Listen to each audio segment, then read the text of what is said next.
ಯಾರ್ಲಿಂದ ಕುಡ್ದು ಹಿಂಗಿದ್ದಾನ? ಹೌದಾ? ನಮ್ಗೆ ಯಾಕೆ ಬೇಕು ಬಾರ ಊರು ಸಾಬರಿ ಹೋಗನ್ ಮನಿಗೆ. ಅಲ್ಲೋ ನಮ್ಗೆ ಎದಕ್ ಬೇಕು ಇವೆಲ್ಲ? ಗೊತ್ತಾಗಲ್ಲ ಮುಂದೆ ನಾವು ಬೆಳೆಸ್ಕೊಂಡು ಜನಸೇವೆ ಮಾಡಿದ್ರ 200 ರೂಪಾಯಿ ಬಿದ್ದ ನೋಡು, ತಗೊಳ್ಳಿ ಫಸ್ಟ್ ಅವನು. ಅವ್ರ ಅಪ್ಪಾಜಿ ಕೊಡಮ್ಮ. ಎದಳಪ್ಪ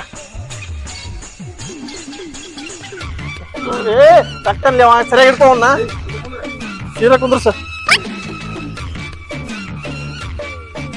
ಶಂಕರಪ್ಪ ಅವ್ರ ಮಗ ಕುಡ್ದು ಎಲ್ ಬೇಕಲ್ಲೇ ಬಿಡಾಕೋತಾನ, ಹೆಂಗ್ರಿ ಸ್ವಲ್ಪ ನೋಡ್ಕೊಳಕ್ ಬರಲ್ಲ ಅನ್ರಿ ನಿಮ್ಗ? ಅವ್ನ ಯಾಕೆ ಕರ್ಕೊಂಬಂದ್ರು ದರಿದ್ರ ಸೊಳ ಮಗ? ನಾವು ಕುಡ್ದು ಮನಿ ಬ್ಯಾಸರಾಗಿ ಹೋಗ್ಯನವ, ಅದ್ರ ಸಲಗೆ ಅವ್ನು ಒಕಾಟು ಬಂದಿದ್ವಿ ನಾವು ಅಲ್ಲಿ. ನೀವ್ಯಾಕೆ ಕರ್ಕೊಂಬರಕ್ ಹೋಗಿದ್ರಿ? ಅವ್ನ ಕಡೆ 200 ರೂಪಾಯಿ ಇದ್ವಲ್ಲ, ಕೊಡ್ಲಿ ಅವ್ನ. ಅವ್ನ ಕಡೆ 100 ನೋಟ್ ಇದ್ದು ನೋಡ್ರಿ ಮಾರ. 100 ಅಲ್ಲ ಯಪ್ಪ, ಮತ್ತೆ ಎಷ್ಟೇ? 200 2 ಇದ್ವು.